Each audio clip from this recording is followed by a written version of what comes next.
Hello everyone, I have just seen the new episode of The Mandalorian Season 2, Episode 1, Chapter 9, The Marshal. Here's the review.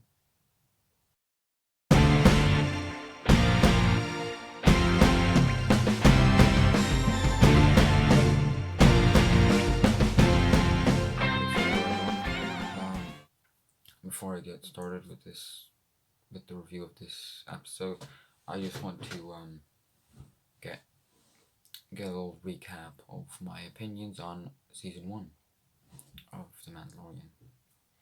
Alright then, so Episode 1, Season 1, just Chapter 1. Alright, it's great setup for the show, great.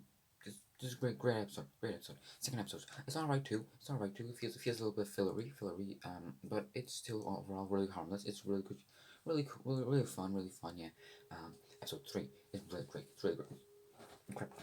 Absolutely incredible. You get to learn more about Mandalorians, and the action scenes are really cool and it's really fun. Episode 4 is the beginning of the downfall for this season.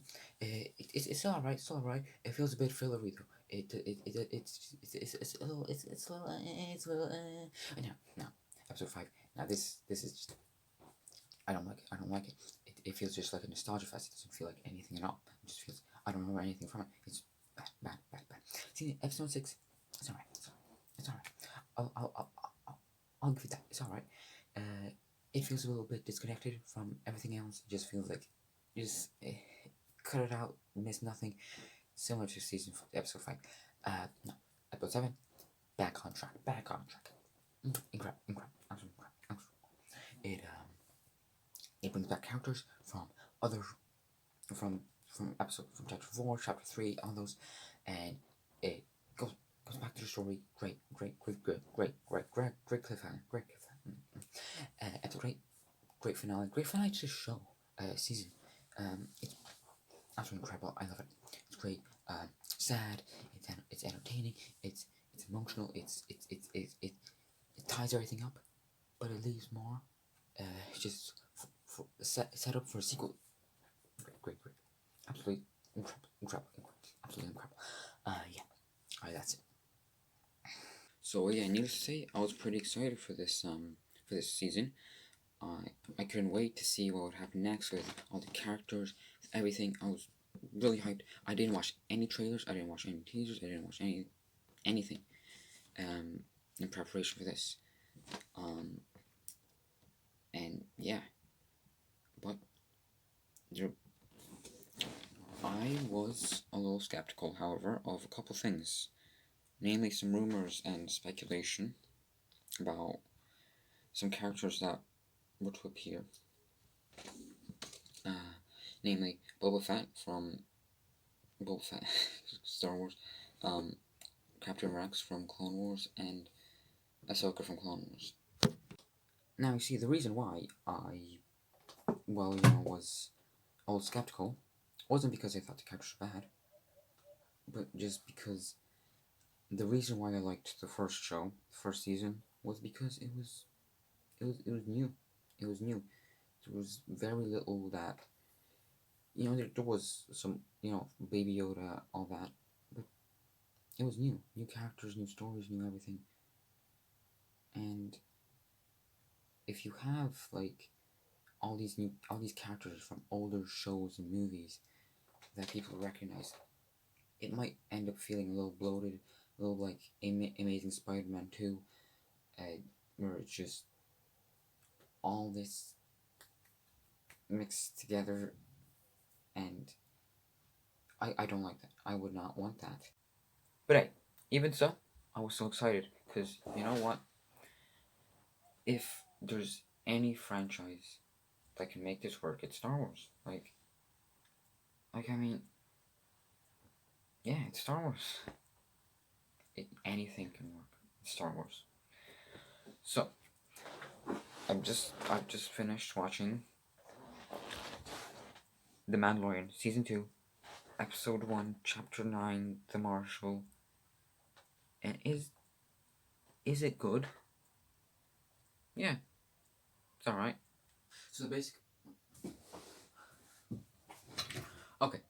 the basic story of this episode is that a the beginning, Mando wants to find some more Mandalorians to help him get Baby Yoda back to his or her species.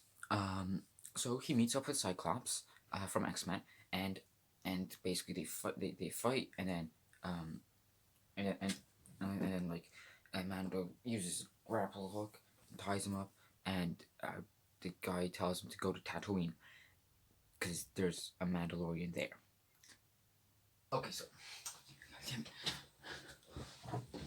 okay, so this is where I got a little bit scared because, as I mentioned in the synopsis of season 1, I did not like episode 5, chapter 5, whatever, doesn't fucking matter. I didn't like it because it felt like just like a nostalgia fest. It just felt like a bunch of stuff that we recognized before, but like now, I don't know. And I got really scared because like they're obviously talking about Boba Fett, and like I don't. Well, just I got really nervous and scared. Anyway, back to the synopsis. Okay, so basically, alright. So what happens next is Baby Yoda and Mando. They fly to Tatooine on the ship, and they meet up with Moto, the woman from chapter 5, and basically she flirts with Baby Yoda a bit, regular stuff. I do the same, but then Mando asks her about Moss Pelican. Yeah, the plate. What the hell? Yeah, he asks her about Moss Pelican, the place where that Cyclops from X-Men was telling him about, and she tells him like something like, "I haven't heard that name in 70 years," or something like that, something along those lines. You get it. And so like she tells him, "I will come, the droid from A New Hope that got blown up. Remember him? Yes, he's back." I know, right? So she tells him to show a map, and then she basically tells him, "Okay, here was more or less the place on the map where it was." So they go, and wait, fuck. Okay. So basically they go, and then Mando goes to this bar and he sees a guy, get this, in a Boba Fett outfit. Like, this twist mildly infuriates me. I don't like it, alright? I'll be honest with you, I don't like this twist. Do you know why? I'm gonna tell you. Because, alright, Boba Fett's uniform means something to us because we know who Boba Fett. We know who he is. We know what he looks like, more or less. But to Mando, he's just a guy in a Mandalorian outfit. Like what? Like he just he has it's just a Mandalorian outfit. It has nothing. It has no. God damn. Yeah, it has no meaning. And you see, like, the reason why the twist in Empire Strikes Back works so well is because it means something. It means something for Luke. It means something for. It completely changes his outlook on everything that's going on, and in this, like, it's just he's just some guy, to Mando, he's just some guy, like, well, okay. And yeah, that's my rant. Alright, anyway, back to the synopsis. Alright, I'm really uncomfortable. Okay, so the camera isn't gonna. Okay, alright, so basically, after that, I'm very uncomfortable. Wait, so after that, God damn it. After that, the dude, Boba Fett, takes off his armor, and revealing a guy that looks suspiciously like Pierce Brosnan, the only good Bond. And basically, the only good Bond, he takes off his mask, and then Mando's like,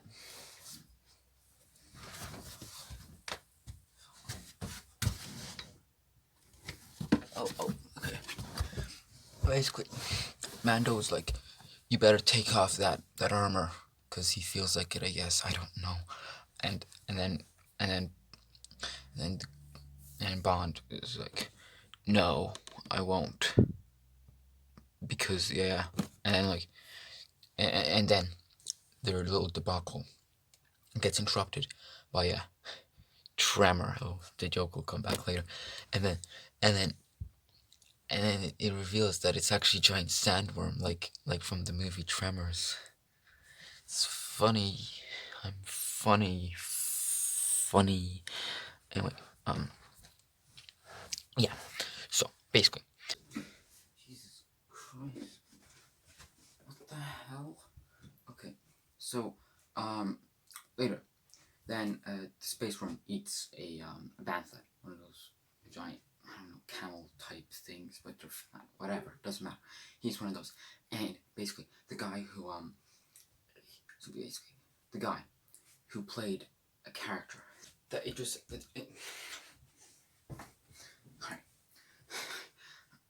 Elba was recently rumored to play. Yeah, and Idris Elba played alongside Michael Fassbender in Prometheus, and Michael Fassbender played was Magneto in X-Men First Class, and Kevin Bacon was in that movie, and Kevin Bacon was in Tremors. Yeah, that guy. He tells man, all right, we'll strike a deal. I'm gonna stand my best. I'm gonna strike a deal. You know, get me. You get me? We're gonna strike a deal. So basically, if you kill the thing, then then I will take off the armor. Alright. Damn it. It's upside down, Jesus Christ. Alright, so and then and yeah, so alright, so the guy who played First Irishman in The Long Good Friday and Mando go to the worm's man cave, not to destroy.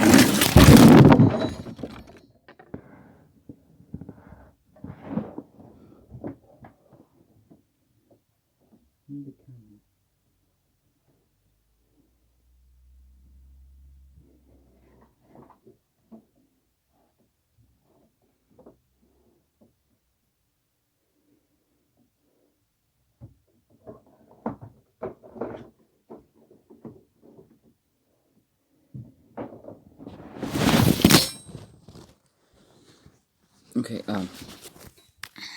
anyway, so basically, where was I? Okay, where was, oh god, okay, it just disappeared from my arms, okay. Yeah, no, not too dissimilar from, the man cave you're looking at right now. Anyway, yeah, so yeah, after this moment, I just wanna, just quick disclaimer, there is very little for me to actually really complain about. You know, I think the rest of this is just, it's fun, it's entertaining, it's cool. Yeah, yeah, alright, right, back to the, synopsis thing. Okay, so, alright, so on their way there, the guy who plays, yeah, the guy who looks like, Thomas Brosnan's son, he basically has like a flashback, you know, where he tells Mando about how he got the armor and stuff, and how he there were like some mining people and they shot some people and then he shot them with the armor, and then yeah, it doesn't matter. It really it doesn't matter. It really doesn't matter. Anyway, after that, they go and they see some Tusken Raiders. Who also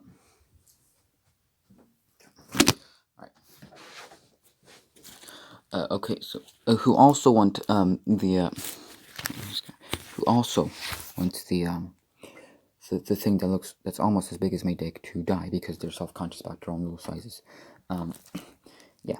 So Mando and everyone agrees to team up together and and basically help fight this thing.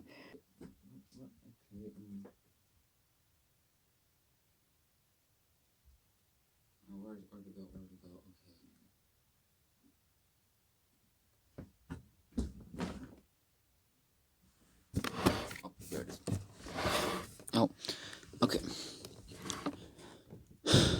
Okay. So, basically, they go to uh, the, the man cave, and they try to lure the thing, the dick out by by having a banter there, and then he would eat the thing, and not too dissimilar the way my mom tries to lure me out of my of my own home, my own room. My own room. Cheddar cheese.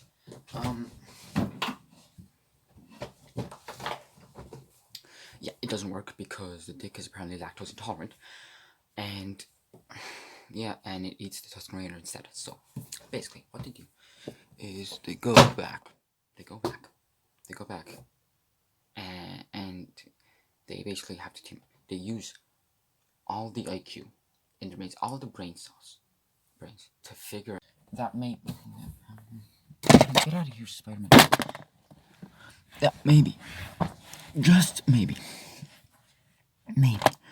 they might need a couple more people to destroy the dick that is like 4,000 meters in length and like 500 and weighs like 500 pounds. I don't know how they came up with that, but it's pretty fucking intelligent if you ask me. And I'm really uncomfortable in here. Anyway, so Mando decides, all right, how are we gonna get so many volunteers? But then he's like, oh wait, I'm just gonna get the inexperienced, the inexperienced old people from Mos Pelican, just like you did in Sanctuary by Joji. That sounds smart. That sounds really smart,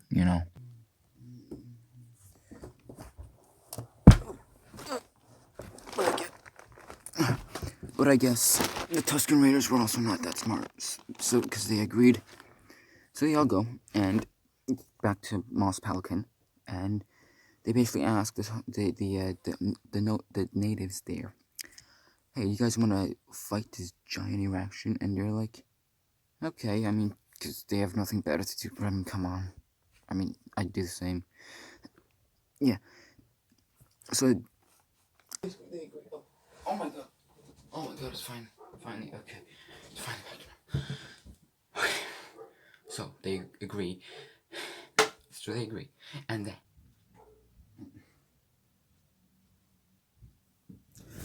then they go back to the man cave. And yeah. So this time they had a better idea. Instead of using cheddar cheese, they used the old dinner's ready trick. And so the dick came out and when it realized that there was in fact no dinner ready, it tried to retreat back into the man cave.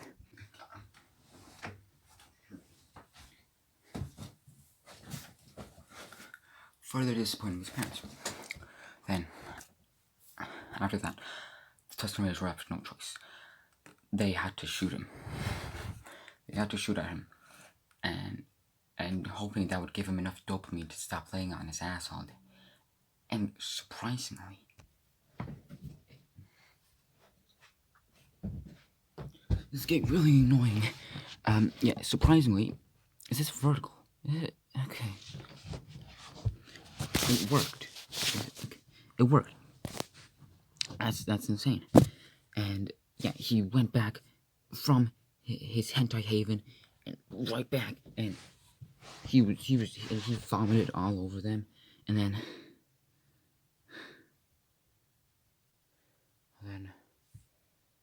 Mando was left with no choice. He had to blow the fuck out of his son. in order to give the peace. So what he did was he, in a feat of so much bravery, loyalty, he took a C4, shoved it down his mouth, and blew it the fuck up. It was truly emotional. And yeah, the after it blew up, the Tusken Raiders, they went through all the remains and grabbed its left testicle and carried it home with them, so that they could have finally a ball transplant that would finally get Veronica back from Chad. And after seeing this Mando, he was happy. So what he did was he stripped the Pierce Gagnon from his clothes, and he took it and he drove off into the night for his next mission. But then, surprisingly, on one of the mountains, you get to see the real Boba Fett. He's still out there without his armor for some reason. God, am I excited for that to be disregarding for the entire season until next, just like in season 1. Can't wait. No, man, I think it's actually gonna. I think this time's actually gonna. It's actually gonna come back, cause like, yeah,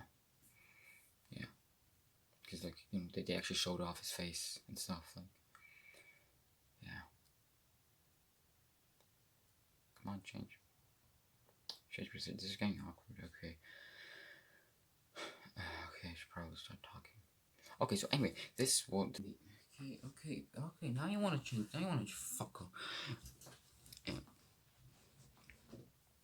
Anyway, yeah, that's pretty much it. It's pretty much for this episode. I give it a 7 out of 10. It's a good episode. Really, really fun. Great episode. I really like it. Okay. Yeah, that's about it, pretty much. See you all, like, next week for chapter 10. Yeah. Bye. I mean, fuck you.